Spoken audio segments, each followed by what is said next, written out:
Amém.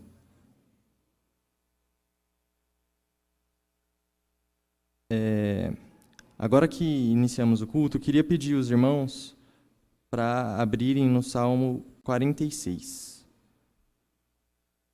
Nós leremos o Salmo todo, mas é um salmo pequeno, então vocês podem ficar despreocupados. Salmos 46,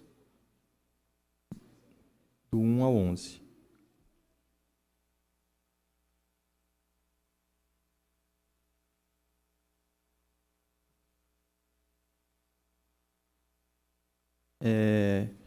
Queria pedir para que a igreja leia os versículos pares. Então, eu lerei os versículos ímpares e aí a igreja, em resposta, por favor, leiam os versículos pares, tá bom?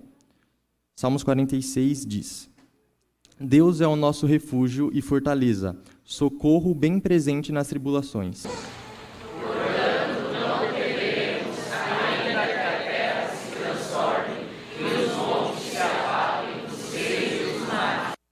Ainda que as águas tumultuem e espumejem, e na sua fúria os montes se estremeçam. Há um rio cujas correntes alegram a cidade de Deus, o santuário das moradas do Altíssimo. Deus está no meio dela, jamais será abalada. Deus a ajudará desde antemanhã.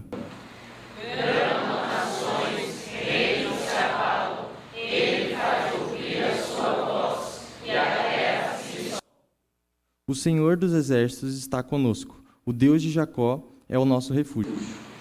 Vinde contemplar as obras do Senhor, que as salvações efetuam na terra. Ele põe termo à guerra até aos confins do mundo, quebra o arco e despedaça a lança, queima os carros no fogo.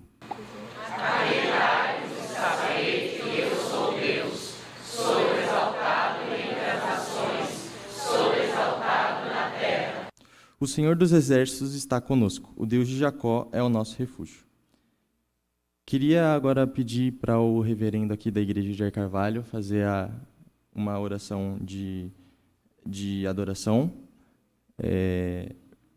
Então, reverendo Daniel, cadê o reverendo Daniel?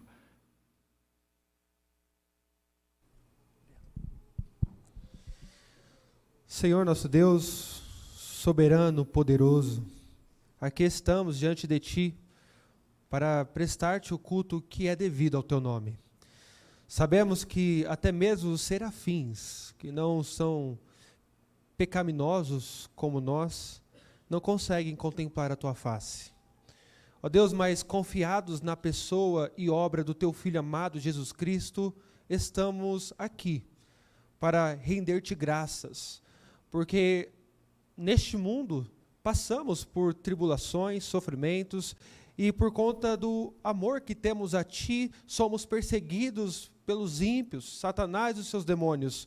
Todavia, cremos que o Senhor é o nosso Deus, socorro bem presente em meio às tribulações. Tu és a nossa fortaleza, Senhor. Tu és a nossa fortaleza em meio às dificuldades da vida. Ó Deus, rendemos-te graças porque sabemos que Tu és maior e melhor do que qualquer prato que o diabo coloca na frente dos nossos jovens e adolescentes. Tu és o nosso prazer, Tu és o nosso deleite. E por isso te rendemos glórias ao Teu nome, Senhor. Ó Deus, que o nosso louvor, a nossa adoração chegue a Ti como aroma suave, não por conta dos nossos méritos, mas apesar dos nossos deméritos, porque tudo que fazemos, o fazemos em nome do Teu Filho Jesus Cristo. Ó Deus, que o Senhor, por meio do Teu Santo Espírito, dirija este culto, a palavra que será pregada, os hinos que serão entoados, as orações que serão feitas neste lugar, porque somos corpo de Cristo, igreja do Senhor, rebanho do Teu pastoreio. Sê conosco, Senhor, em nome de Jesus. Amém. Eu lerei agora outro texto. Fica em Colossenses 3. Colossenses 3. Lerei do versículo 3 até o versículo 11. Perdão, irmãos, do versículo 5 até o versículo 11. Colossenses 3, do 5 ao 11.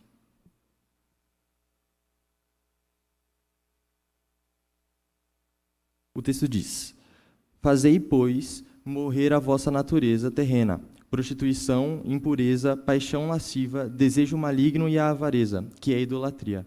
Por estas coisas é que vem a ira de Deus sobre os filhos da desobediência. Ora, nessas mesmas coisas andaste vós também, noutro tempo, quando viveis nelas. Agora, porém, despojai-vos igualmente de tudo isto: ira, indignação, maldade, maledicência, linguagem obscena do vosso falar.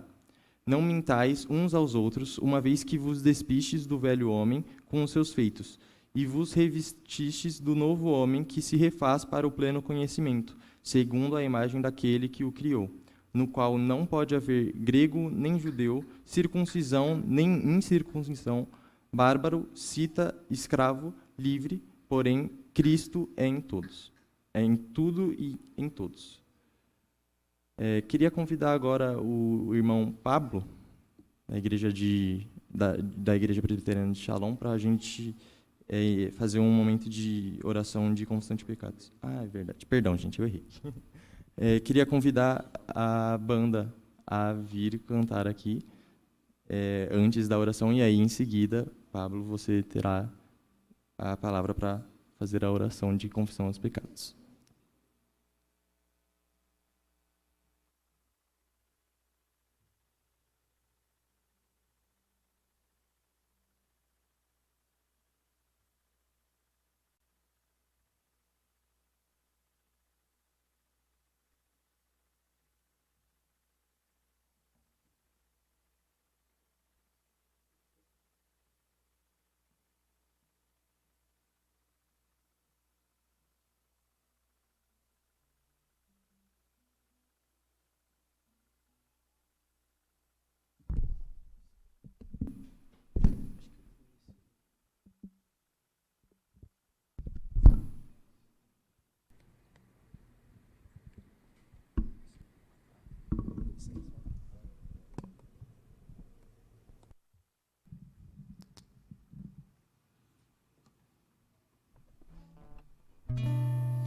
Preciso de algo novo que transforme o meu viver.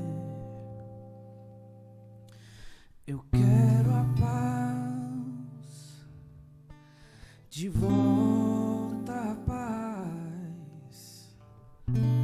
Voltei a existir e agora estou a sobreviver. Me traga a paz, de volta a paz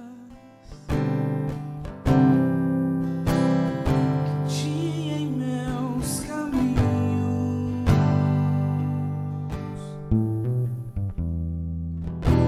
São totalmente meus.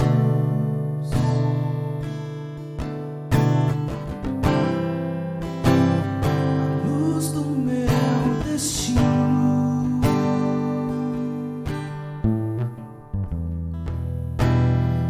apagou e eu sozinho não vou conseguir.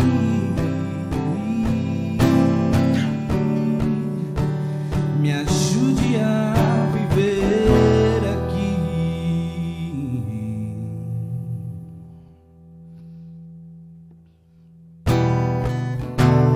E alguém não tão novo se apresentou para o meu viver. Trouxe a paz, de volta a paz. Me disse tudo é novo quando no amanhecer e verás a paz, a minha paz.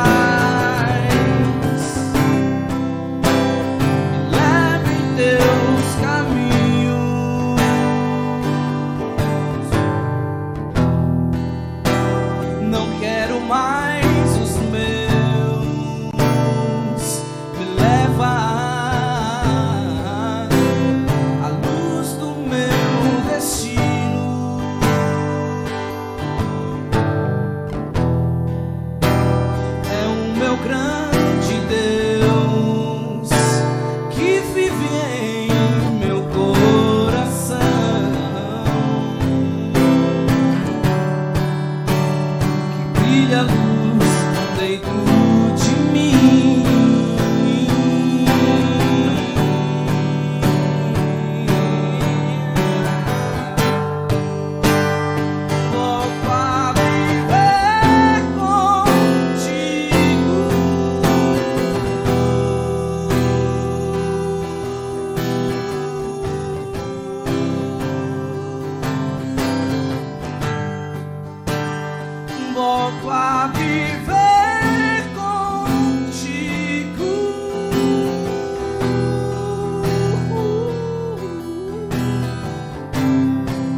Jesus, meu algo novo que eu preciso pro meu viver,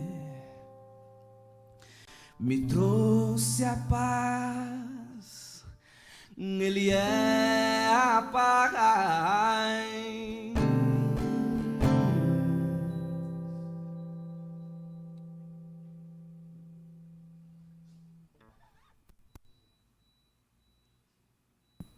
Queria pedir agora para que o presbítero Pablo faça a oração de confissão dos pecados. Espere até que um dos diáconos te entregue o microfone e assim terá a palavra.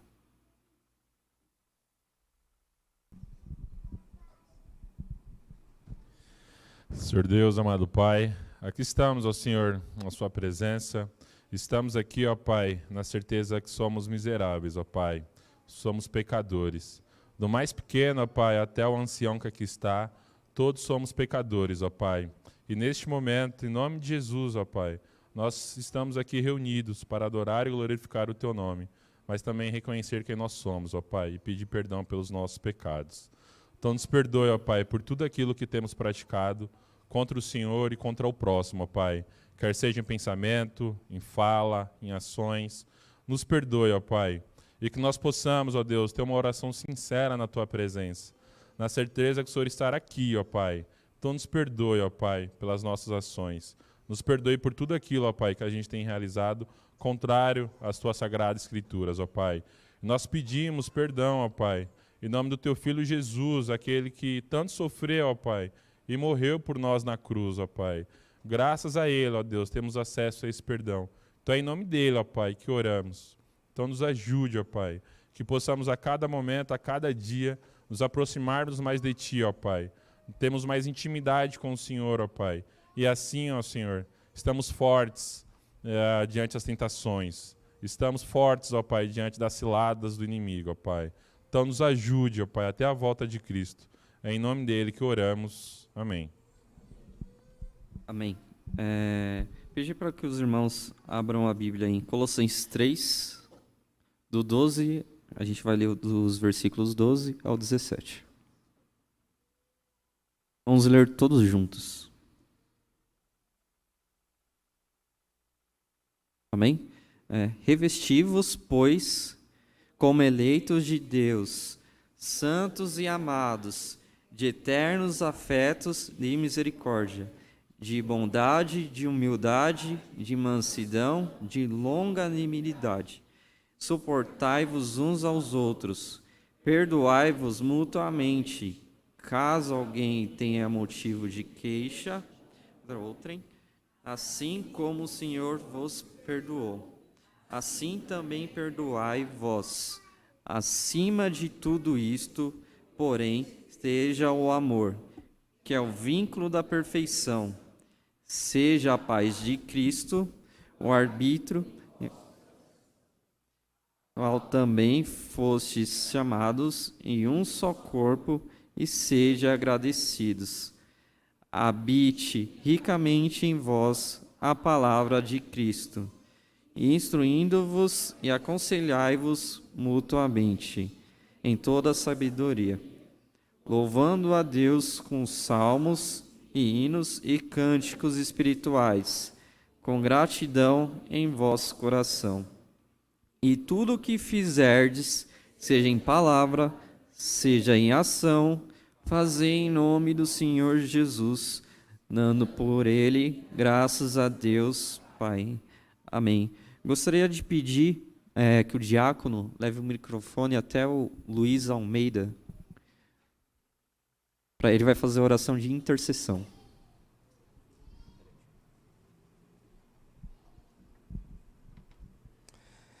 Pai querido, Pai amado, Deus de eterna bondade, Deus de eterna misericórdia, nós somos gratos ao Senhor, ó Pai, por esse momento de culto, momento em que podemos louvar ao Teu nome, ó Pai, mas em especial nesse momento, ó Pai, eu entro em espírito de intercessão com o Senhor, ó Pai, pedindo que o Senhor abençoe a Federação de Mocidades do Presbitério Extremo Leste Paulistano, abençoe a Federação de Adolescentes do Presbitério Extremo Leste Paulistano, ó Pai.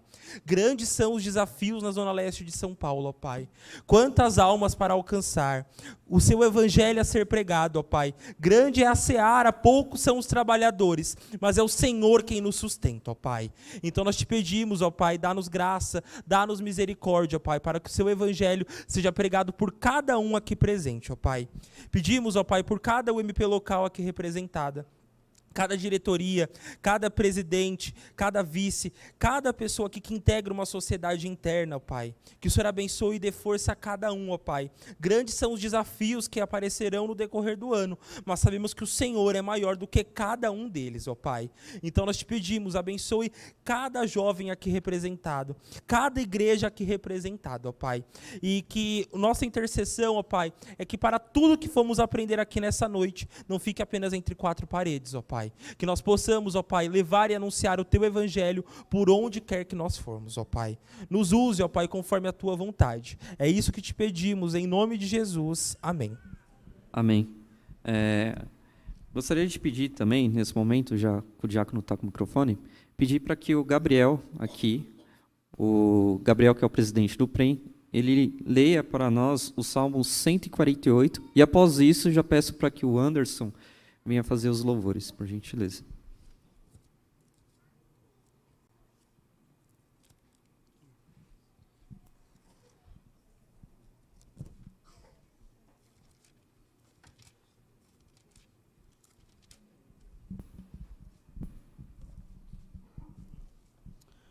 Atenção para a palavra de Deus. Aleluia!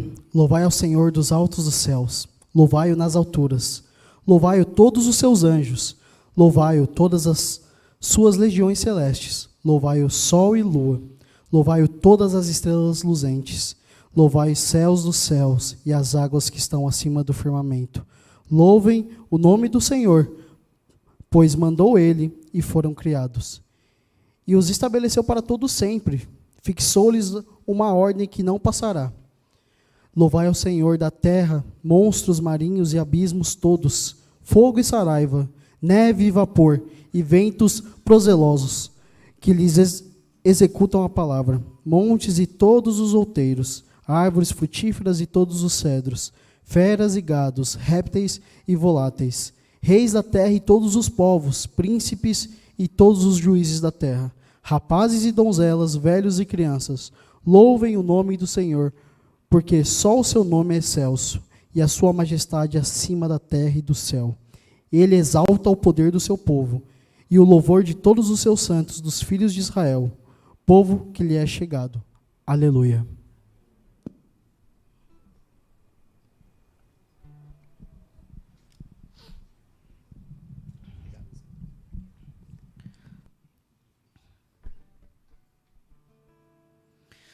No colore de suas tintas, pois se tudo a existir, viu que era bom, se alegrou, pendurou o seu quadro ali.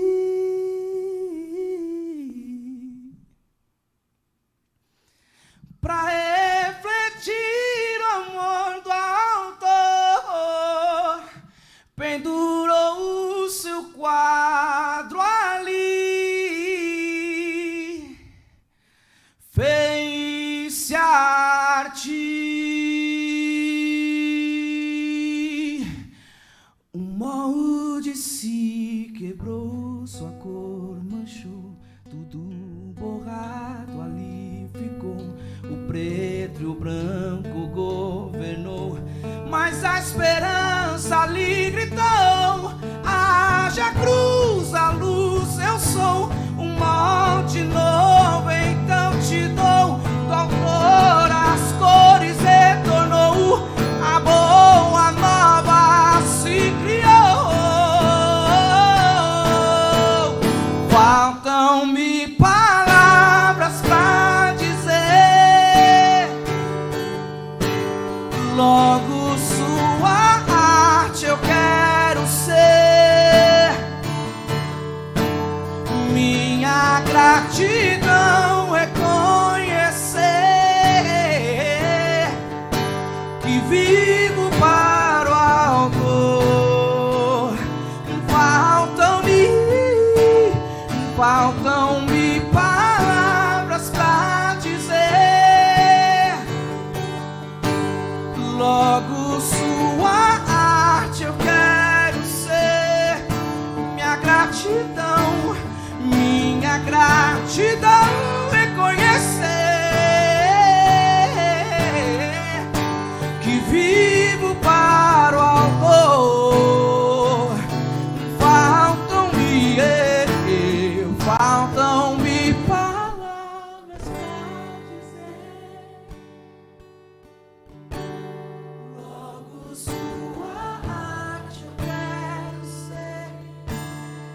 gratidão, minha gratidão, que vivo para o Autor. Faltam-me palavras pra dizer,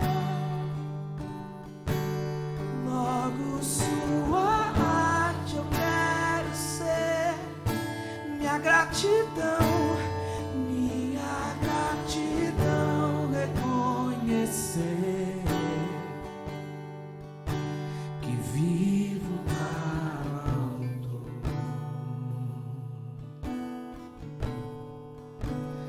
Tu és o Autor, aquele que pintou com perfeição a vida. Tu és o Senhor, aquele que me amou e é o meu Deus, meu Senhor. Minha vida é para o teu louvor, meu Deus, meu Senhor. Minha vida é para o teu louvor.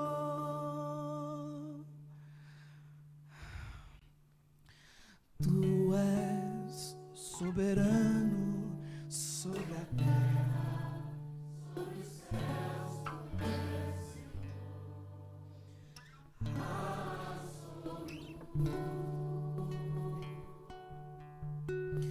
tudo que existe acontece. Tu sabes muito bem, tu és tremendo.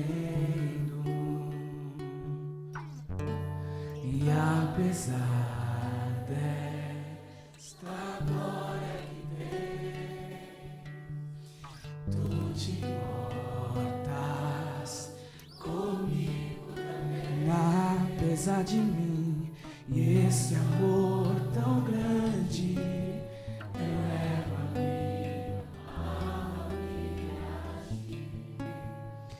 Tu és tremendo. E esse amor tão grande eleva-me a amar-me a ti. Tu és tremendo. Glória a Deus, glória a Deus, glória a Deus. O nosso Deus é soberano, amém? Amém? Não é isso que nós pregamos? E apesar de nós, Deus não estava no céu. Boa noite. Desculpe. Eu estou muito feliz, grato a Deus, por estar aqui com os irmãos essa noite, amém? Estou feliz de poder cultuar com vocês nas minhas férias. Mas tem sido uma alegria poder atender o convite e, sobretudo, agradecer ao meu irmão Lucas, que é um amigo e um irmão que me ajuda e me ensina muito.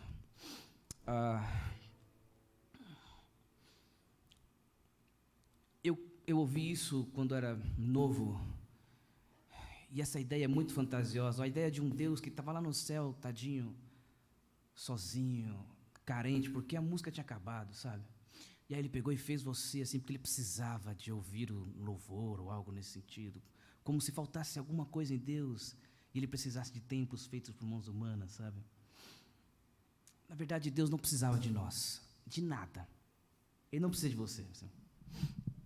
Nós precisamos de Cristo. Amém? Até o fim. Uma das mais antigas já pegou a referência da canção aqui. Ó. Sem cessar, sem parar, sem vacilar. Amém? Os adultos não sabem nem o que eu estou falando, mas tudo bem. E Deus é maravilhoso, irmãos. Ele não precisava de nós para nada, mas pela sua misericórdia, decidiu nos incluir nos seus planos. eu não sei você, mas como isso mexe com o meu coração. Saber que Deus não precisava de mim, mas nos deu os privilégios de fazermos parte da sua igreja, de sermos o seu corpo, de sermos aqueles que se chamam pelo seu nome, os cristãos.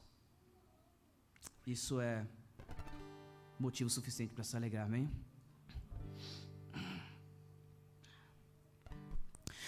Eu olho para a cruz eu vou, do seu sofrer participar, sua... Não canta murchinho não, que isso é bonito. Meu Salvador na cruz mostrou, ó, tem até palmas, o amor do Pai.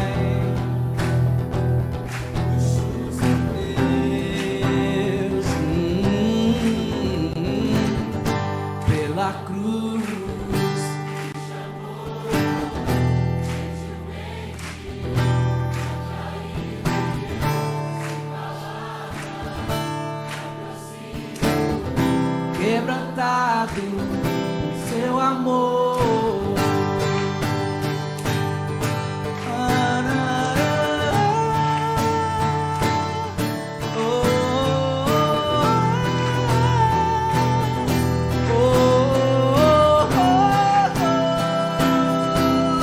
imerecida a vida,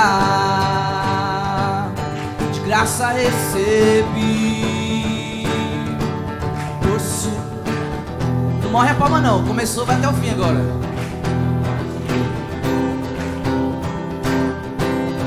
Trouxe minha vida e eu estava condenado, mas agora pela cruz eu fui reconciliado. Pela cruz me chamou, me atraiu e eu quebrantado. Pela cruz me chamou apesar de mim, me atraiu e eu quebrantado por seu amor. Impressionante é o seu amor.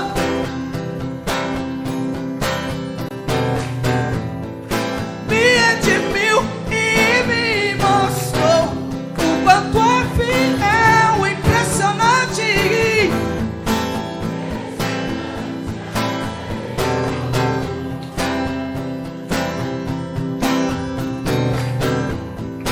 Me redimiu e me mostrou o quanto é fiel. Impressionante.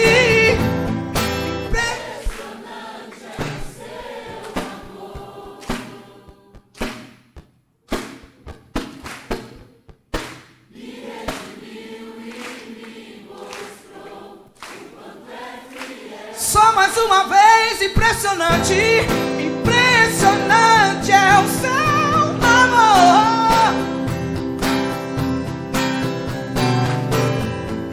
Me redimiu e me mostrou o quanto é fiel.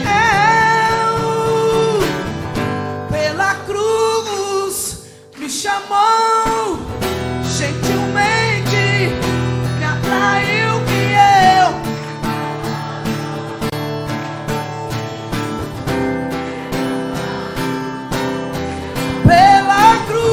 pela cruz me chamou gentilmente, me atraiu e eu sem palavras me aproximo, quebrantado por seu amor. Glória a Deus. Esse é o Deus que nós servimos, que não por causa de nós, mas apesar de nós, nos chamou, nos elegeu antes da fundação do mundo. Cresciam lá onde eu ouvi de minha mãe e gosto sempre de lembrar. Minha mãe é aquela irmã da Assembleia de Deus. E ela dizia, quando Deus fala, a terra treme. E quando eu era adolescente, eu falava assim, que linguagem mais cafona, que coisa brega. Mas de fato, a ideia por trás dessa poesia simples de que quando Deus fala, a terra treme, é que Deus é soberano sobre tudo e sobre todos. Esse é o Deus que nós servimos. Por isso faz sentido louvarmos com alegria, por isso, como foi orado, Ele é o nosso prazer.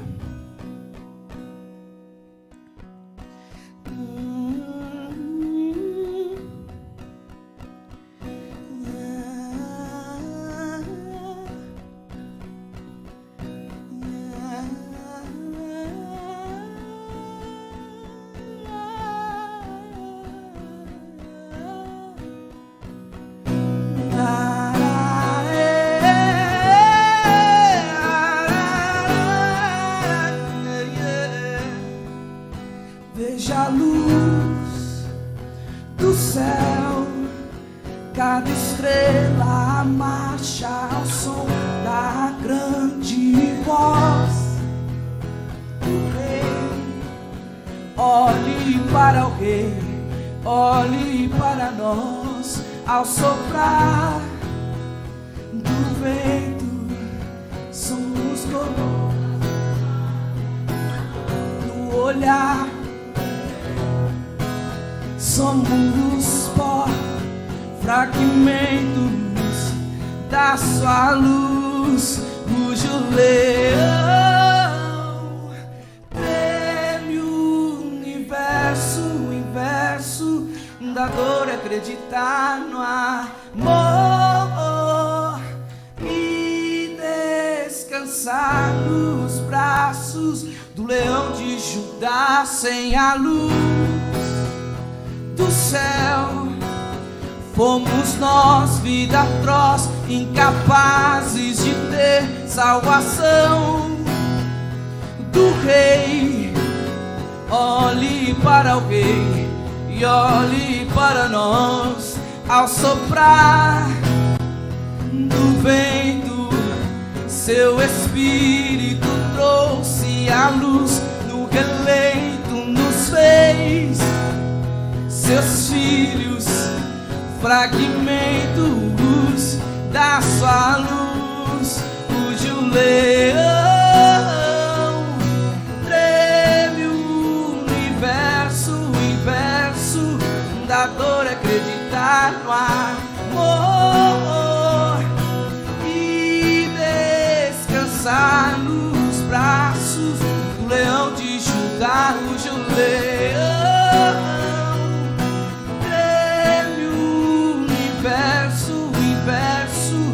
da dor é acreditar no amor e descansar nos braços do leão de Judá.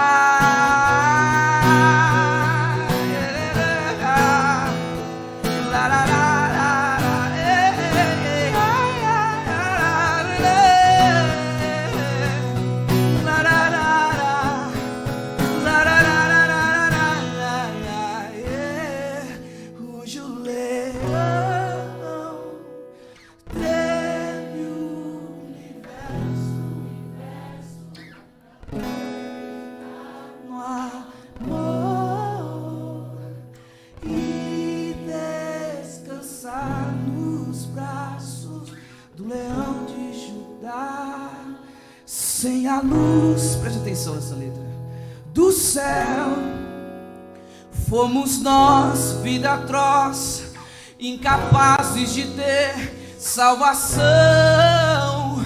do Rei.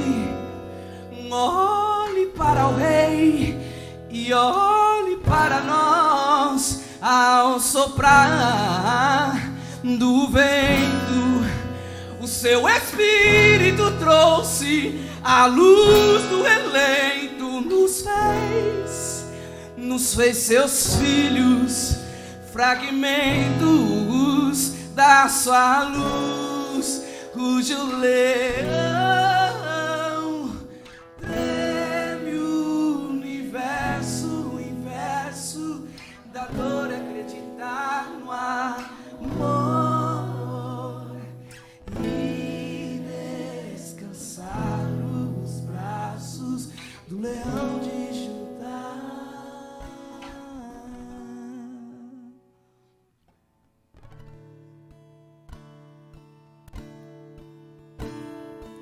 Ele é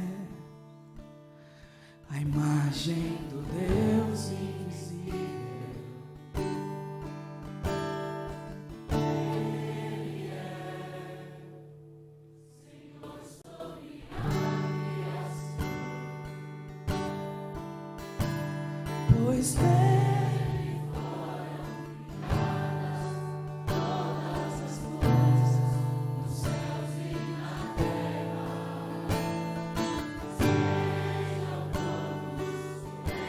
Esse é o nosso Deus. Com autoridade,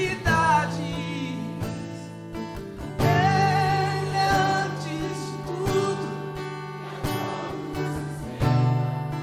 pela palavra, pois foi vontade de Deus que tudo Ele tenha supremacia.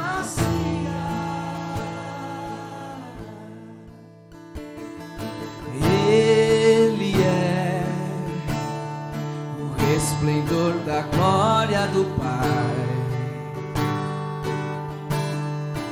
Ele é a exata expressão do seu ser, pois nele foram criadas todas as coisas, nos céus e na terra, sejam tronos, soberanias, poderes ou autoridade.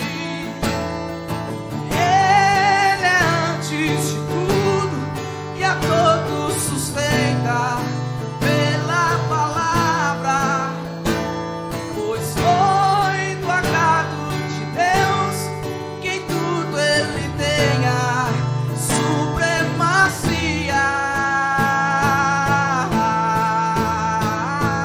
Já não há mais nada que a Ele não pertença, em tudo existe.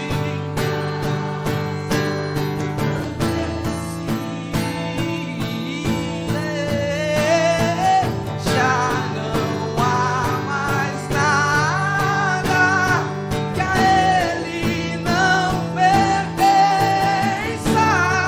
em tudo existe graça. Cantemos sim.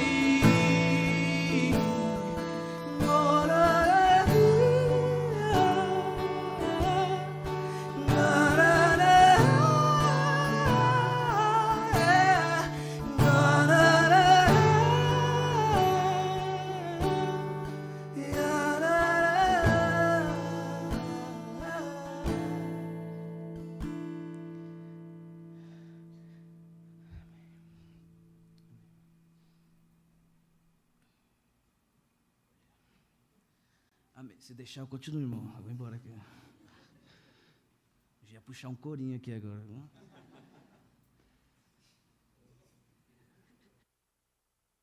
Obrigado, Anderson. Deus abençoe sua vida. E, pessoal, quem não conhece, sigam lá Buscai a Coroa, tá? A banda Buscai a Coroa. Continuando dando andamento, queria pedir para que o reverendo Cássio, não é o goleiro do Corinthians, tá? Pode ficar tranquilo.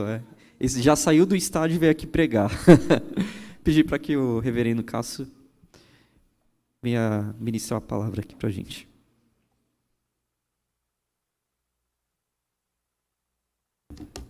Boa noite, gente. Que alegria. Opa. Vai ficar?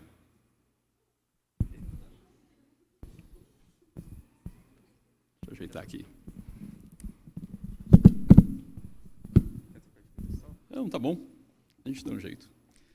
Gente, que alegria estar aqui com vocês nesse culto tão especial de abertura aí do ano, com duas federações juntas. E eu, desde já, eu quero deixar aqui a minha gratidão pelo convite, através do reverendo Marco Antônio, aos colegas de ministério lá na PMT, e dizer para vocês que esse é um ambiente que eu me sinto muito à vontade, porque eu saí da UPA esses dias, né? e da UMP anteontem. E a minha esposa e eu servimos por 15 anos como missionários na floresta amazônica, trabalhando com indígenas, e tem 3 anos que viemos para São Paulo e estamos agora na APMT, na Agência Presbiteriana de Missões Transculturais, numa função mais de supervisão de missionários nos campos mundo afora. E eu não tinha percebido que na economia divina, nesta minha vinda para São Paulo, o Senhor ia colocar em minhas mãos também um ministério de UPA. Tem 3 anos que eu estou pastoreando uma pequena UPA na minha casa, né? Com 2 adolescentes, uma filha de 15 anos e agora um filho de quase 13 anos. E está sendo uma boa aventura.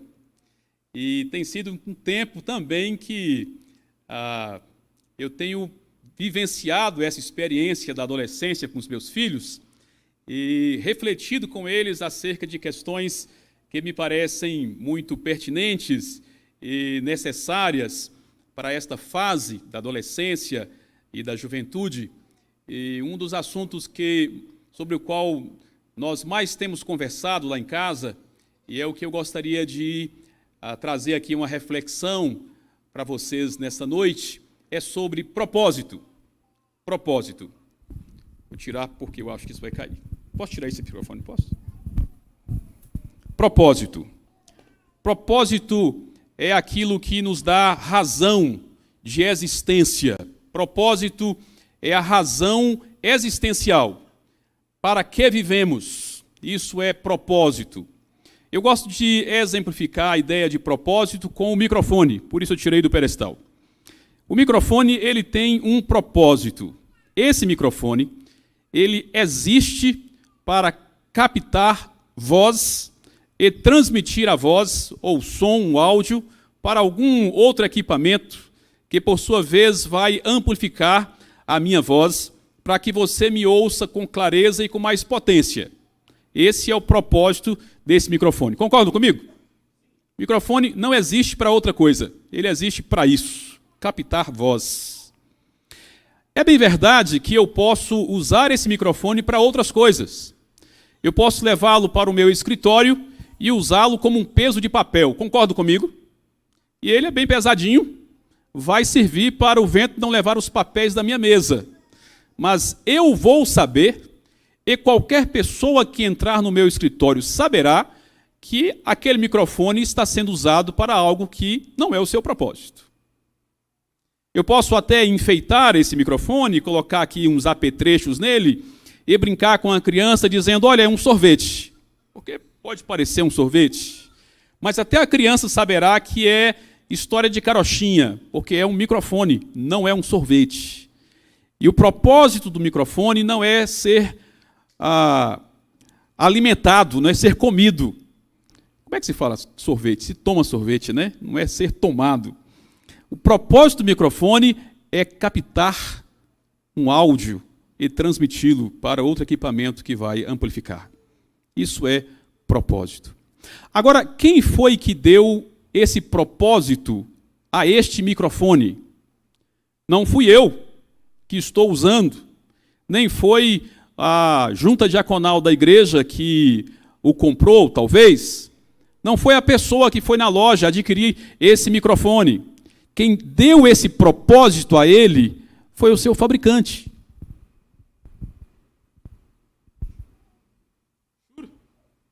Eu acho que é Shure, enfim, não sei. Mas foi o seu fabricante quem deu a ele esse propósito. Concorda comigo? E, na verdade, ele só foi adquirido por esta igreja porque o propósito a ele atribuído tem uma funcionalidade para a igreja. Captar voz, enviar para um amplificador, que pelas caixas vai fazer com que você ouça com mais qualidade e mais potência. Isso é propósito. Todos nós temos um propósito. E podemos não compreender esse propósito, podemos desvirtuar esse propósito, mas todos nós temos um propósito. E o nosso propósito não é uma escolha que nós fazemos voluntariamente. O nosso propósito não é algo que nós decidimos, eu quero ter esse propósito. O nosso propósito, tal qual o microfone, é algo que nos é atribuído, que nós recebemos. E a única coisa que nos cabe é compreender, é discernir, abraçar e mergulhar nesse propósito. E quando nós entendemos qual é o nosso propósito e nós mergulhamos, nos entregamos, nos jogamos a esse propósito, nesse propósito, a nossa vida faz sentido. E nós caminhamos com razão existencial, porque entendemos o propósito da nossa existência. Gênesis capítulo 2, versículo 15, nos traz um flash desse propósito do Criador, do nosso fabricante, para você e para mim. Gênesis capítulo 2, versículo 15, é quando Deus, após criar o ambiente do mundo, todas as coisas, Ele traz à existência os nossos pais, Adão e Eva, os seres humanos, e em Gênesis 1, 26 a 28, tem uma descrição resumida, e em Gênesis 2, 4 em diante, tem uma descrição detalhada do mesmo episódio. E no versículo 15 de Gênesis 2, diz que o Senhor Deus tomou o homem e o colocou no jardim do Éden para. Esse para é um proposital, indica finalidade da existência, indica para que Deus criou o homem e ali o colocou. E diz que colocou no jardim do Éden para o cultivar e o guardar. O cultivar e o guardar. Duas palavras muito interessantes. A palavra cultivar, a partir do capítulo 4 de Gênesis, ela invariavelmente é traduzida no Antigo Testamento como servir, ministrar, cultuar e adorar. Somente nos primeiros momentos de Gênesis, ela é traduzida como cultivar, em algumas Bíblias como lavrar. A partir daí, como ministrar, cultuar, adorar e servir, principalmente servir. E servir num ambiente litúrgico, como como Salmos 100, verso 1, que diz: servi ao Senhor com alegria, apresentai-vos a Ele com cânticos. Esse servir ali é o mesmo que cultuar o Senhor com alegria. E a palavra que nós encontramos para servir ao Senhor com alegria é a mesma que aqui em Gênesis 2,15 é traduzida como cultivar. Olha que coisa interessante. A palavra guardar, ela é invariavelmente usada no Antigo Testamento, a partir daqui em Gênesis, sempre no contexto de guardar a lei do Senhor, guardar o sábado, guardar os mandamentos.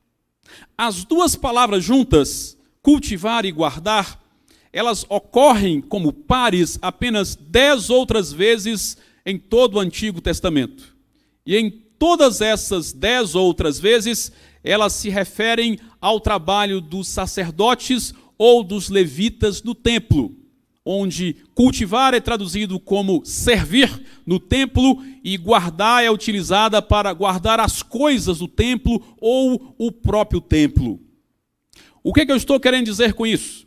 Estou querendo dizer que nesse propósito que Deus atribuiu aos seres humanos, aos nossos pais, de guardar, cultivar e guardar o jardim, aqui essas palavras não estão traduzidas de maneira incorreta, pelo contrário, está correto. Significa, de fato, cultivar no sentido de lavrar a terra e guardar no sentido de proteger aquele ambiente. Mas essas duas palavras do Antigo Testamento, elas são do contexto litúrgico. Elas são do âmbito de significado da adoração. O que significa é que Adão e Eva foram colocados no jardim para cultivar e guardar o jardim, não apenas como um ato de lavrar a terra, como um ato agrícola e como um ato de proteção. Eles foram colocados ali para cultivar e guardar aquele jardim como uma expressão de adoração ao Criador. Esta ideia está mais clara em 1 Coríntios 10, 31, quando Paulo diz: portanto, se vocês comem, ou bebem, ou fazem qualquer outra coisa, façam tudo para a glória de Deus. Eles foram colocados ali para cultivar e guardar o jardim, não como algo para eles mesmos, mas como algo para o seu Senhor. Eles ali foram colocados com o propósito de cultivar e guardar o jardim como um ato de adoração para que o Criador recebesse glória. E esse é o resumo do propósito de Deus para mim e para você. O propósito de Deus para nós é que vivamos para a sua glória. O nosso propósito deve ser viver de tal forma que com tudo o que somos, com tudo o que fazemos e com tudo o que temos, Deus seja glorificado. Glorificar a Deus com tudo o que somos, com tudo o que fazemos e com tudo que temos. Esse é o nosso propósito. E quando entendemos esse propósito, a vida tem novas cores e toma novo sentido. E o nosso coração é satisfeito quando vivemos um propósito maior do que nós mesmos. Permitam-me pregar para vocês nessa noite como eu aprendi com os indígenas na Amazônia. Os indígenas, nos seus discursos, têm um ponto só. Então aqui eu não vou ser nem presbiteriano de 3 pontos, nem batista de 4 pontos. Vou ser indígena da floresta amazônica, um ponto só. Eu quero bater somente nessa tecla. Viver para glorificar a Deus com tudo o que somos, com tudo o que temos e com tudo o que fazemos. Esse é o nosso propósito. Algumas pessoas não conseguem entender o seu propósito e vivem em busca de um propósito. Portanto, vivem sem um propósito, em busca de algum. Se você gosta de filmes como eu gosto de filmes e assisti aí toda a saga do infinito da Marvel, né? Dos Vingadores, também Star Wars e etc. Eu gosto de filmes. E gosto de assistir com meus filhos e comentar filmes, etc. E se você gosta de filme como eu, você sabe do Thor. Nessa saga do infinito, esse personagem Thor aí da última fase da Marvel, né, ou dos últimos anos da Marvel, é um herói diferente do Thor que eu conheci nos quadrinhos quando era criança, ou na televisão quando era criança. Muito diferente.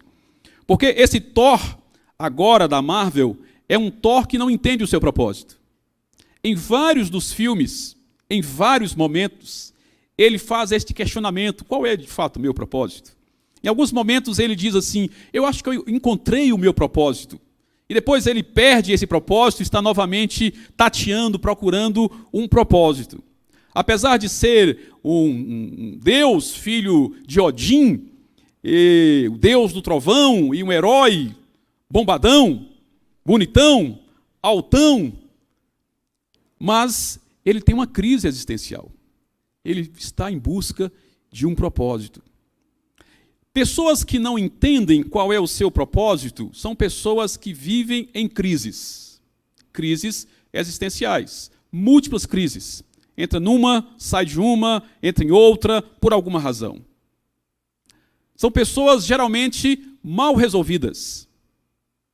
São pessoas que estão sempre procurando algo e às vezes não sabem o que estão procurando. É porque não entendeu qual é o seu propósito. Nosso herói Thor, já no seu primeiro filme, ele inicia com um desgaste com o seu pai e é banido de Asgard, cai na terra, é humilhado porque perde o martelo, encontra uma jovem terráquea, terrena, e se apaixona por ela, mas esse relacionamento não vai para frente, ele abandona, ela fica com raiva, depois ele se reencontra em outro filme, e ela está magoada, se reconciliam, depois o relacionamento desanda novamente, e aí ele encontra então um grande propósito. O propósito dele é acabar com Thanos. E no momento que ele deveria cortar a cabeça do Thanos, ele enfia o machado no peito, e o Thanos inverte a situação, e tudo acaba se perdendo, a guerra do infinito, por causa do golpe infeliz do Thor. E aí, no outro filme, aquele Thor bonitão, altão, fortão, bombadão, está um Thor gordo, barrigudão, enchendo a cara de cerveja, embriagado, chorando, como se fosse um coitado, cheio de autocomiseração e de alta culpa, porque não cortou a cabeça do Thanos, deveria ter cortado a cabeça e enfiou o machado no peito. Quem assistiu sabe do que eu estou falando. Não encontrou o seu propósito. Quem não encontra o seu propósito vive em crises. E muitas das crises psicoemocionais que são tão comuns no nosso tempo e na nossa faixa etária, jovem, adolescente, não é?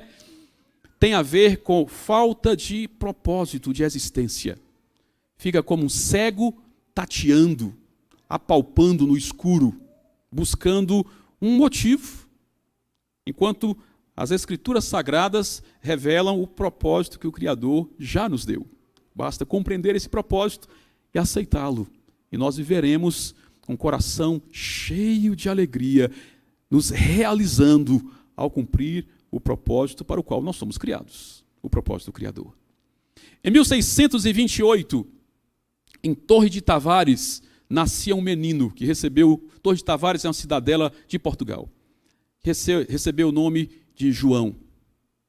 De família católica, longa tradição católica, ele viveu naquela cidadela na sua primeira infância, mas na adolescência foi para a Holanda, morar com um tio. Esse seu tio era crente da igreja reformada holandesa.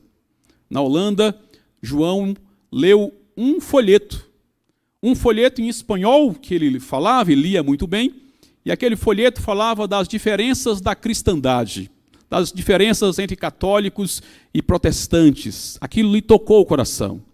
E aos 14 anos ele se entregou a Cristo. Ávido leitor, se apaixonou pelas Escrituras, começou a ler as Escrituras e sentiu o desejo de compartilhar as Escrituras com alguns do seu povo que não tinha acesso ao texto e não sabia ler em holandês nem em espanhol. Aos 16 anos, aquele adolescente resolveu traduzir os evangelhos do espanhol para o português.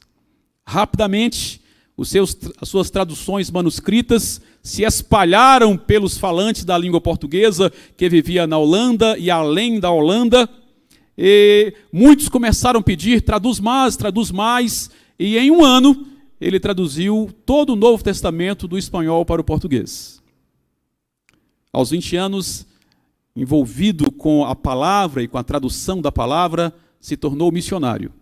Foi missionário na Malásia, na Indonésia, depois em Sri Lanka, por último, missionário na Índia.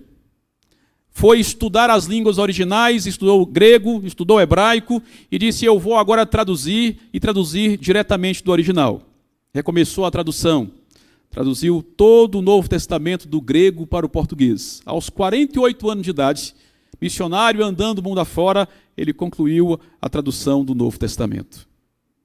Foi para o Antigo Testamento, passou a traduzir do hebraico para o português, até que em 1691, aos 64 anos, ele morreu. Havia traduzido o Antigo Testamento até Ezequias, capítulo 48, versículo 21. E um pastor holandês chamado Jacobus concluiu a tradução da Bíblia que você tem na sua mão. Provavelmente, tradução de João Ferreira de Almeida. Um adolescente de 16 anos que entendeu o propósito de Deus para ele e dedicou toda a sua vida até a morte a traduzir as Escrituras Sagradas para que você e eu tivéssemos acesso a ela na nossa língua, em português. Certamente, ao final da sua vida, o coração daquele homem era um coração repleto de satisfação em Cristo, pela consciência de que estava deixando um legado que nem ele de fato sabia onde ia chegar e durante quanto tempo, a quantos milhões de pessoas o texto em português chegaria. Um legado para a vida e para a humanidade, por ter entendido o seu propósito. Talvez não seja o propósito de Deus para você dedicar a vida inteira traduzindo as Escrituras, como um missionário tradutor. Mas talvez seja o propósito de Deus que você venha a ser um médico, um bom médico, que com a sua profissão vai impactar vidas, vai abençoar pessoas e vai glorificar a Deus através de um bom trabalho prestado, deixando um legado de ajuda ao próximo, de serviço a uma comunidade. Talvez o que Deus tem para você é ser um bom profissional liberal, um empresário, um investidor, um empreendedor, um professor, uma professora, um bom psicólogo. Não sei, mas seja o que for, é preciso entender que o que Deus colocar nas suas mãos, você deve conduzir para que Deus seja glorificado através do que você é, do que você tem e do que você faz. Propósito. Tem pessoas que encontram um propósito, mas encontram um propósito errado. E se me permite voltar para a saga do infinito, dos Vingadores, o próprio Thanos é um deles. O vilão, que não é o mesmo vilão que eu conheci na minha infância, porque o vilão Thanos da minha infância, ele era malévolo, ele era a encarnação do mal. Mas na Marvel, agora, Thanos não é esse cara malévolo. Ele é um cara cheio de propósito. Só que ele entendeu o propósito errado. Ele entendeu que a sua razão de existência é eliminar metade da população do universo para trazer equilíbrio ao mundo, visto que todos os planetas estão infestados de seres vivos, de maneira que vão drenar os recursos naturais e vão implodir. Então, a forma de perpetuar a vida e manter o equilíbrio é eliminando metade da vida no universo com um estalo de dedos. Em vários momentos de diferentes filmes, ele diz, esse é o meu propósito, eu nasci para isso. Ele diz, somente eu entendo, mas ninguém entende, mas é o meu propósito. Ele é um vilão bem intencionado, por entender um propósito, só que entendeu o propósito errado. Na mesma saga, nós temos a Wanda Maximoff, que encontrou um grande propósito. Seu propósito é se tornar mãe. Ela deseja ter a experiência da maternidade. É um desejo legítimo, não é verdade? Legítimo. Qual mulher que não deseja ser mãe? Ou qual homem não deseja? Bom, eu sei que hoje tem alguns que preferem ser pai de pet e dono de samambaia, né? Mas é de se esperar que toda mulher deseje ser mãe e todo homem deseja ser pai. É o natural da vida, né? E ela tem um desejo legítimo, mas ela pegou aquele desejo e o transformou no propósito da sua existência. E por causa de escolhas erradas, ela se tornou uma sofredora, porque deseja ser mãe, mas se apaixonou pelo Visão, que não, é uma máquina, é um ciborgue, não é um homem. Lógico que ela não poderia ter filho com uma máquina. E ainda mais ele foi então destruído pelo Thanos.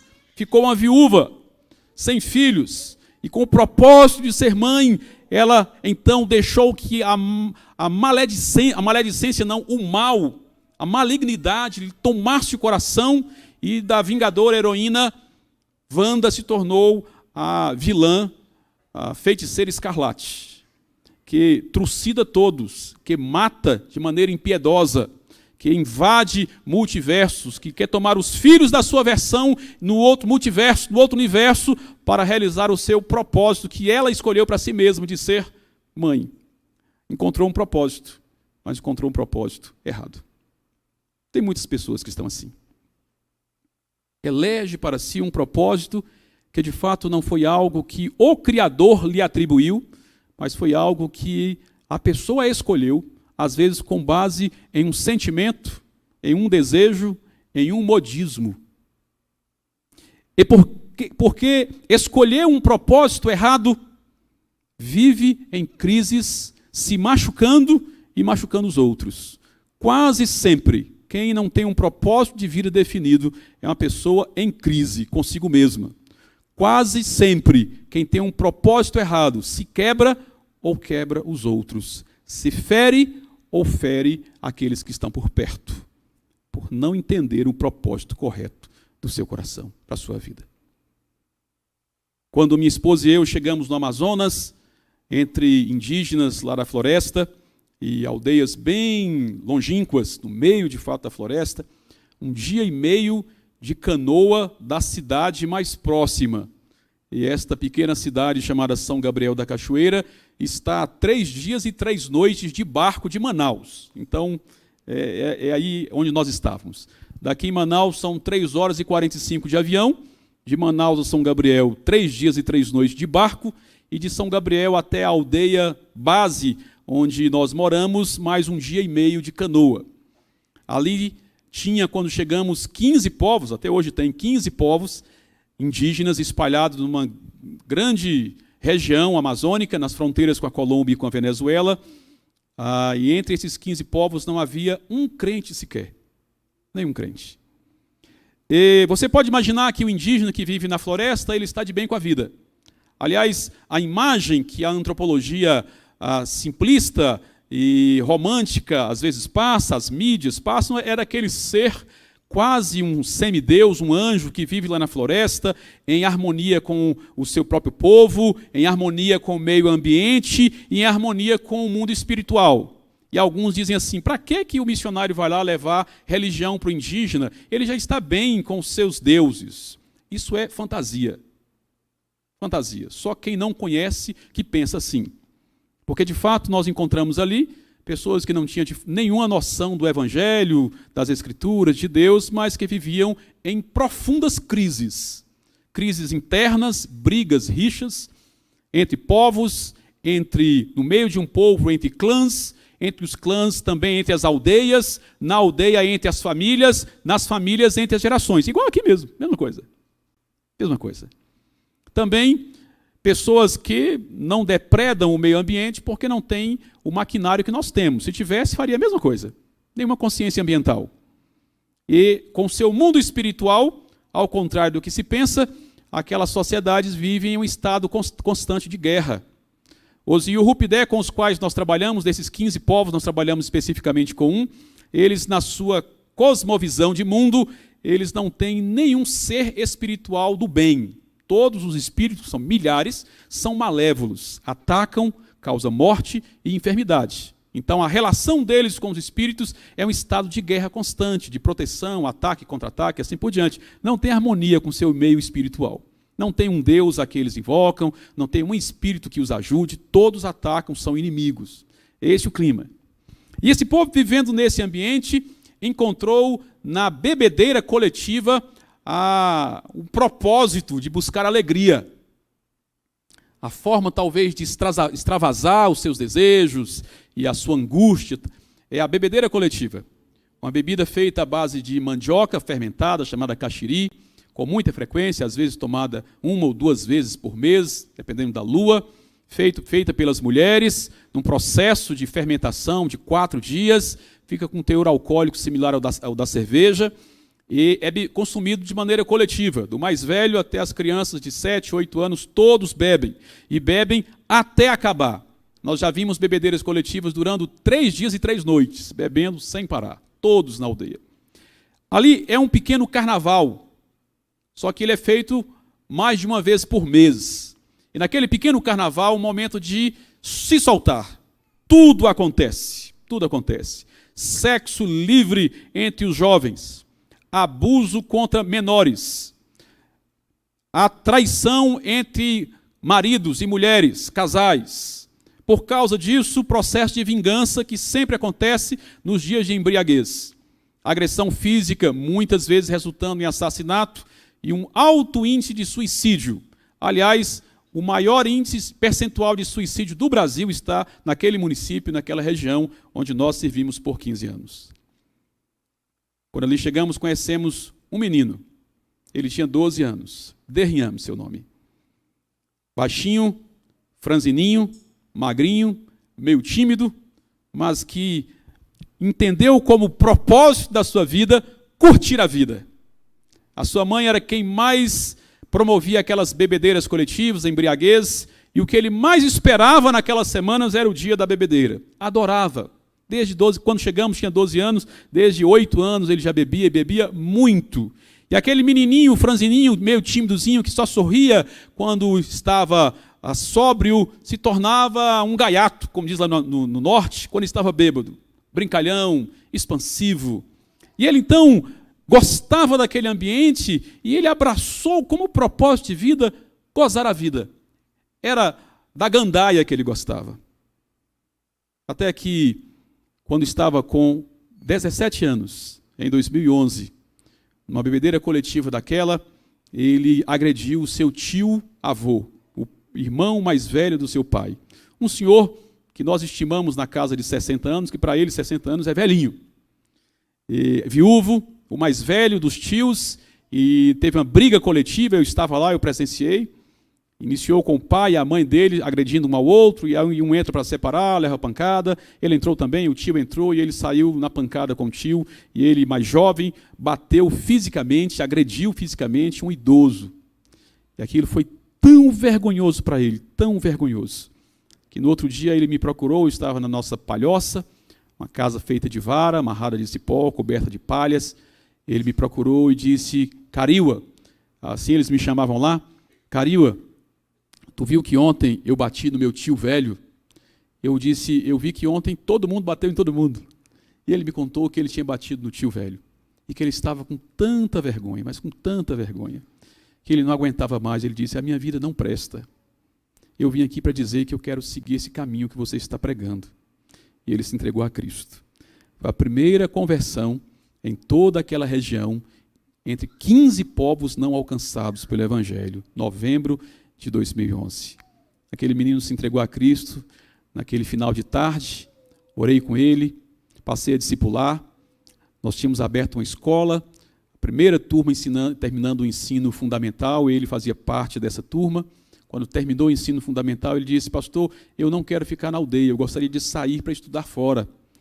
E aí conseguimos uma vaga para ele no Instituto Federal do Amazonas. Ele foi, fez 3 anos de teologia, de ensino médio, e naqueles 3 anos continuamos o discipulado. No final do seu 3º ano, chegou ali um antropólogo, aqui de São Paulo, de uma grande universidade de São Paulo, para fazer a sua pesquisa de doutorado junto àquele povo. E entendendo que nós estávamos causando um mal-estar, causando destruição daquela cultura, ao evangelizar os indígenas, ele elencou como propósito do seu tempo ali, desviar aquele menino do evangelho. Porque se desviasse o primeiro convertido, evitaria a destruição da cultura.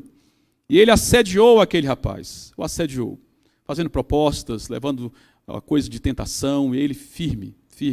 No final, o pesquisador lhe fez uma proposta indecente. Conseguiu uma bolsa de medicina para ele estudar medicina em Cuba. Tudo pago. Isso mexeu com ele. Terminando o ensino médio, ele me procurou e disse: pastor, eu gostei muito de estudar. E agora eu tenho a oportunidade de estudar para ser médico, ser o primeiro médico do meu povo. Eu queria que o senhor me falasse o que você acha disso. Eu não ia dizer para ele: não vai fazer medicina, né? Ele disse: olha, você tem que orar e pedir para Deus te falar. Você é crente, o Espírito Santo fala com você. Ore, peça discernimento de Deus. Se for essa a vontade de Deus, o Senhor vai te levar para lá, vai ser uma bênção. Se não for, você tem que entender o que Deus quer. E ele orou. Depois de uns 30 dias, ele me procurou e disse: pastor, eu já sei. Eu não quero estudar medicina, não. Eu estou entendendo que o meu povo precisa mais de um pastor do que de um médico. Eu queria estudar teologia. Como é que eu faço para ir para um seminário? Não foi proposta minha, foi Deus que falou o coração dele. Terminou o ensino médio, foi para um instituto bíblico que tem ali, estudar teologia, trabalhava comigo na tradução das Escrituras de maneira paralela. E ao final do seu 3º ano do Instituto Bíblico, outra provação.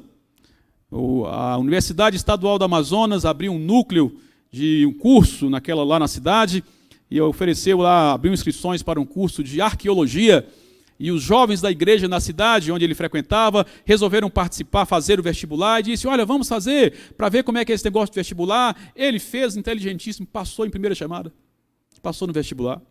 E aí, quando estava terminando o Instituto Bíblico, pensando em voltar para a aldeia, ser o pastor da igreja que nascia, Ele disse, olha pastor, eu passei no vestibular para arqueologia, eu estou pensando, será que eu deveria fazer?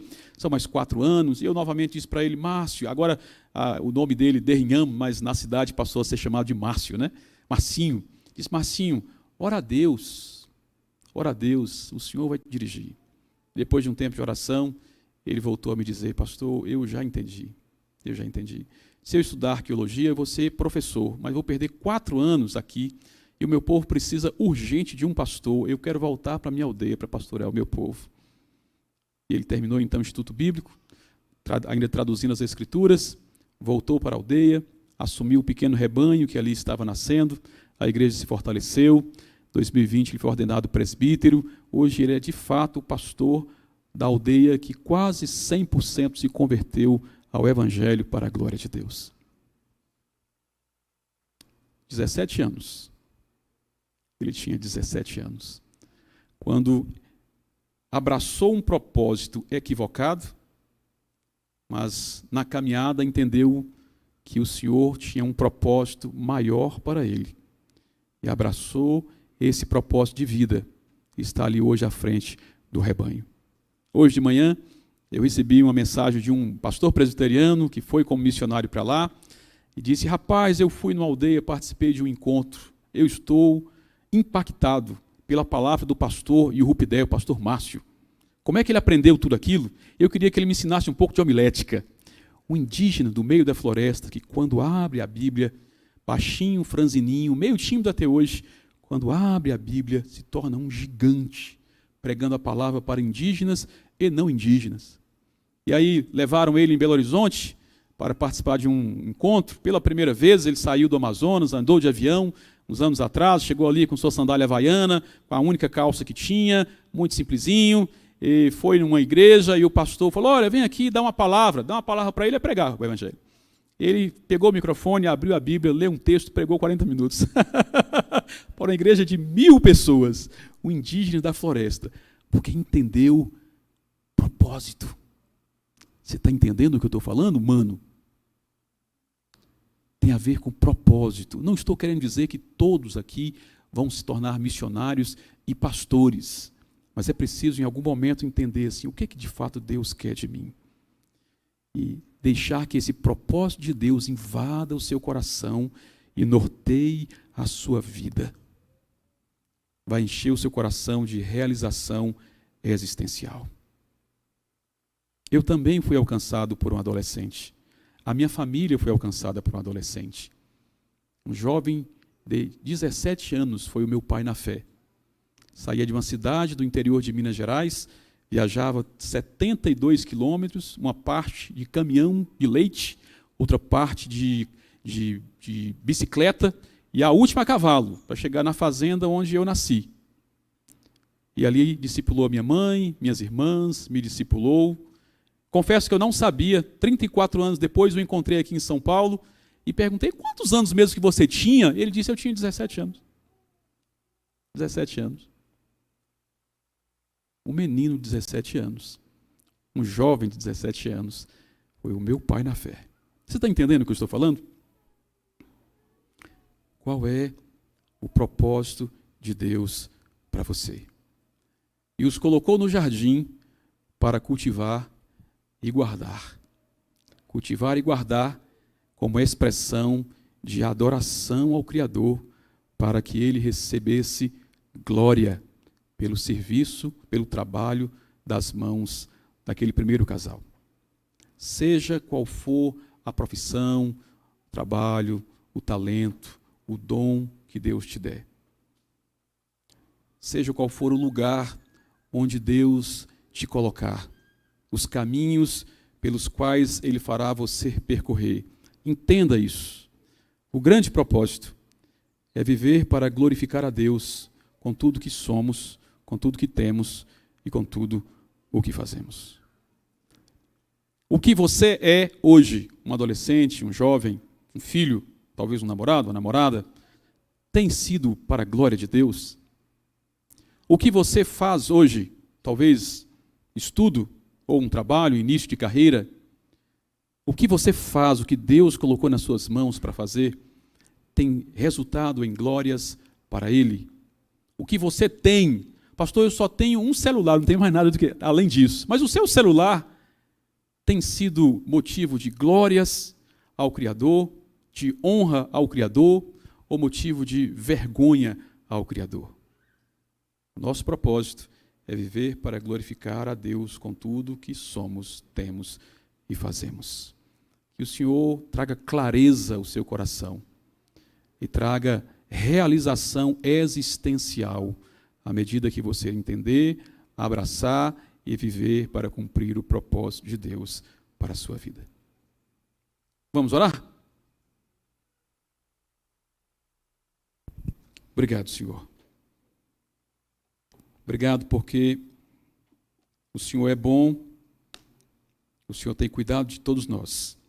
O Senhor nos deu a sua palavra, que faz abrir a nossa mente, que nos faz compreender a sua vontade, que é luz para guiar os nossos passos, que dissipa a confusão da nossa mente, que apazigua o nosso coração na ansiedade, que traz conforto ao nosso espírito na angústia, que nos dá força na fraqueza, que nos levanta quando estamos caídos, que nos conforta no sofrimento, que nos confronta no momento de pecado. Obrigado pela sua palavra. Que o Senhor traga discernimento ao nosso coração, à nossa mente, acerca da sua vontade para cada um de nós. Encha os nossos corações com esse desejo profundo de viver não para nós mesmos, não para os nossos pequenos sonhos, mas viver para o Senhor. Seja onde estivermos, seja o que for que estivermos fazendo, que tudo seja para o Senhor. E que essa compreensão e esta aceitação da sua vontade seja o suficiente para trazer satisfação plena ao nosso coração, por primeiro satisfazermos o coração do Senhor, em nome de Jesus. Amém.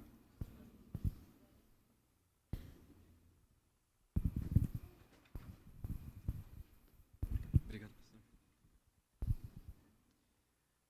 Queria pedir para que a banda diretoria, não sei, é uma banda toda misturada aqui. A gente vai cantar agora o hino da mocidade. É o hino da mocidade 382, número 382.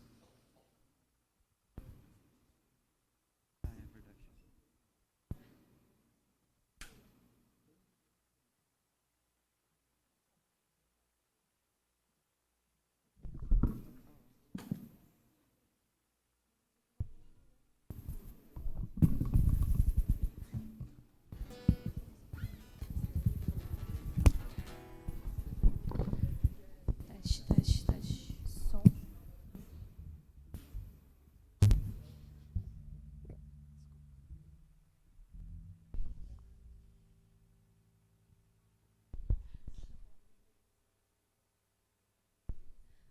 A igreja pode se colocar de pé para cantar o hino, gente?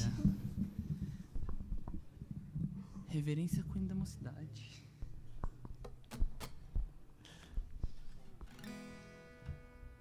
Vai com coisa? Acho que eu lembro de cabeça. Se você esquecer, não liga não. Vai. Somos jovens no mundo velho, a pregar novos ideais, do mesmo evangelho que pregaram nossos pais. O mundo muda, mas Cristo não importa que preguemos a salvação. Mocidade presbiteriana, somos testemunhas de Jesus. Temos que dizer ao nosso mundo que a solução está na cruz. Nossas mãos estarão unidas, combatendo a escravidão de preciosas vidas, sem Jesus, sem direção. Não temeremos o tentador, clamemos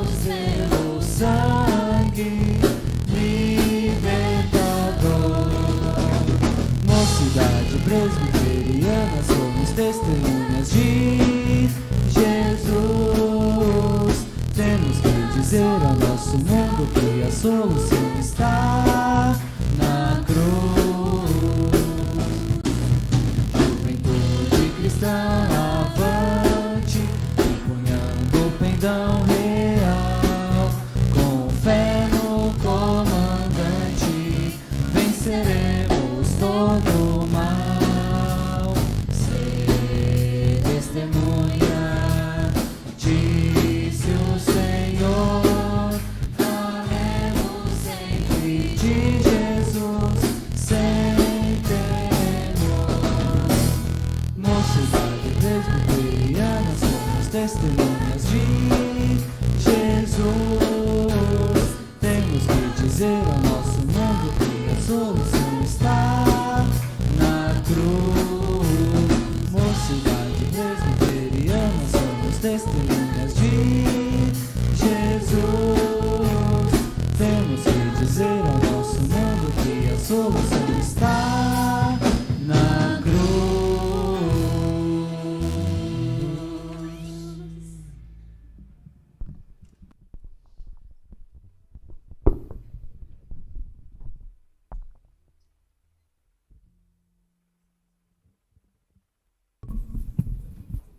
Obrigado, banda, diretoria.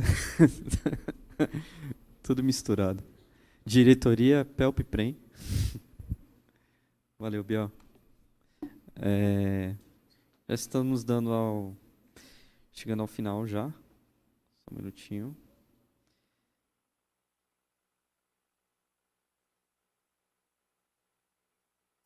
Nesse momento, eu queria pedir para que o reverendo Marquinhos fizesse a oração final e impetrar a bênção, por gentileza.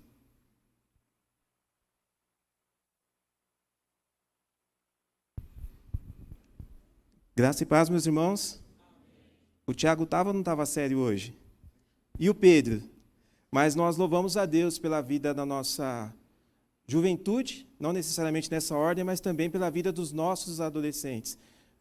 Não estava no script, mas vai dar tempo. O lanche ainda está, acho que vai ter para todo mundo. Eu confesso que no começo do culto eu vi só essa bandeira aqui. Eu sou jovem, já fui jovem, sempre serei jovem, mas fiquei mais aliviado quando eu vi outra bandeira aqui na frente. E louvado seja Deus pela vida da nossa juventude. Eu lembro de alguns que estavam aqui e como é que essas fases são importantes. Você que é adolescente, e eu vejo alguns adolescentes, algumas adolescentes hoje casadas, fazendo propaganda aqui da Lívia grávida. Olha que bênção que Deus faz no meio do seu povo. Às vezes você fala, você sou apenas mais um adolescente passando pelas fileiras da igreja, mas cada um com a sua história, como a gente aprendeu nessa noite, cada um com o seu propósito. A gente vê o presbítero Pablo hoje, presidente nacional da mocidade do Brasil presbiteriana aqui. O Pablo nem precisa ficar de pé, porque ele já é grandão, mas uma bênção no nosso meio. E, de fato, grandes coisas tem feito no nosso meio. Eu sei que daqui a pouco a gente vai sair, a gente vai se confraternizar, mas eu queria que você levasse essa disposição, essa alegria, esse desejo de louvar a Deus também na sua igreja. A sua igreja precisa ser abençoada através de você, na sua UPA, na sua mocidade. É claro que esse momento é um momento especial, é um momento de alegria, é um momento de ajuntamento, mas é um momento que, quando sairmos daqui, leve também essa chama, leve também essa alegria, e digam para as pessoas que a Igreja de Rei Carvalho, no primeiro trabalho de 2024, quase não coube pessoas. A gente fica sempre com aquela, será que vai estar cheio? Será que o pessoal vai? Gente, quem que conduz as pessoas à casa dele é o próprio Deus. E da mesma maneira que Deus fez grandes coisas já aqui hoje, eu tenho certeza que Ele tem na vida da sua UPA, na vida da sua UMP. O mesmo Deus que tem agido e já agiu aqui nessa noite, é o mesmo Deus que caminha com você e certamente vai abençoar onde que você estiver. Bandeira da UMP, você que é jovem, ore pela sua UMP. Você que é adolescente aí, ore pela sua UPA. Baixe sua fronte, vamos orar. Deus bendito, louvamos o teu nome, ó Pai, pela vida dos adolescentes e jovens aqui reunidos. Isto, ó Pai, é tudo bênção do Senhor, ó Pai, que nos deu, ó Pai, o privilégio de poder cultuar juntos nessa noite. Obrigado, ó Pai, porque apesar de nós, ó Pai, das nossas falhas, das nossas mazelas, o Senhor, ó Pai, ainda assim, na sua bondade e graça, ó Pai, utiliza cada um de nós. E sabemos, ó Pai, que tudo isto, ó Pai, deve resultar, como aprendemos mais uma vez, ó Pai, resultar na glória do Teu nome. Que possamos, ó Pai Celeste, enquanto jovens, enquanto adolescentes ou qualquer outra idade, ter esse propósito firme, que é glorificar o Teu nome. Que a nossa alegria no Senhor seja renovada, que a nossa esperança no Senhor seja renovada, que a nossa vida diante da Tua presença seja sempre renovada, ó Pai. Para onde quer que estejamos, ou andemos, ou falemos, seja visto em nós, ó Pai, o verdadeiro, ó Pai, perfume de Cristo. Que haja, ó Pai Celeste, frescor nas nossas igrejas, frescor, ó Pai Celeste, nas nossas UPAs, frescor, ó Pai, nas nossas UMPs. Não permita, ó Pai, que o tempo, ou as dificuldades, ou qualquer outra coisa, ó Pai, nos limite, ó Pai, nos impeça de poder servir ao Senhor nas nossas igrejas, ó Pai. Abençoe a cada um, ó Pai, desde o mais novo, como já foi dito, até aquele de mais idade. Todos nós, ó Pai Celeste, podemos, mesmo, ó Pai, nas nossas limitações, servir ao Senhor da melhor forma, ó Pai. Pedimos, ó Pai Celeste, que após o momento de confraternização, o Senhor possa nos levar para os nossos lares, ó Pai, guardados, amparados, protegidos pelo Senhor, como até aqui tem sido, mas também renovados, ó Pai Celeste, com a certeza de que Deus esteve presente aqui nesta noite, neste local. Obrigado, ó Pai, pela vida dos nossos adolescentes e a sua diretoria, ó Pai, na federação e cada igreja local. Da mesma forma, ó Pai, a OMP na diretoria, ó Pai, da federação e cada igreja local. Que o Senhor possa despertar, ó Pai, nos pastores, nos coordenadores, ó Pai Celeste, nos conselheiros de cada igreja, ó Pai, a necessidade, ó Pai, de jovens e adolescentes serem, ó Pai, forjados para servir ao Senhor, ó Pai, com alegria. Obrigado, ó Pai, por esse culto. Nós fazemos isto, ó Pai, do nome precioso de Jesus. Amém. Que a graça do nosso Senhor e Salvador Jesus Cristo, o amor de Deus o Pai, e que a comunhão, a consolação e a unção que é no Espírito Santo, repouse sobre todos nós, adolescentes e jovens, aqui reunidos, e todos aqueles, ó Pai, também espalhados sobre a face da terra, agora e para todo sempre. Amém. Amém, queridos. Agora vamos para o famigerado, primeiramente, né? Pode sentar, pode sentar. Fique em paz, pode sentar. Tranquilo. Antes de tudo, a gente gostaria de apresentar a diretoria, né? Tanto do PELP e da UPA. Gostaria que também o reverendo Daniel estivesse aqui juntamente com a gente, por gentileza. E o pastor Marquinhos. Vai ter que subir, pastor, de novo. Exercício. Tá gordinho, hein? A TV deixa mais gordo. Posso falar nada também.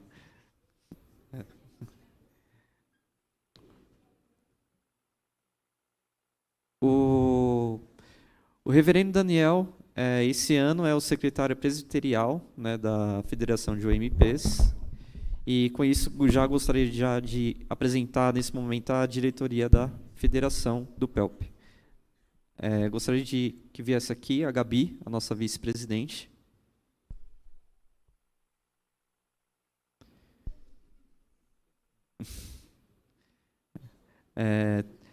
Também queria chamar aqui o nosso secretário executivo, o Lucas Teixeirão.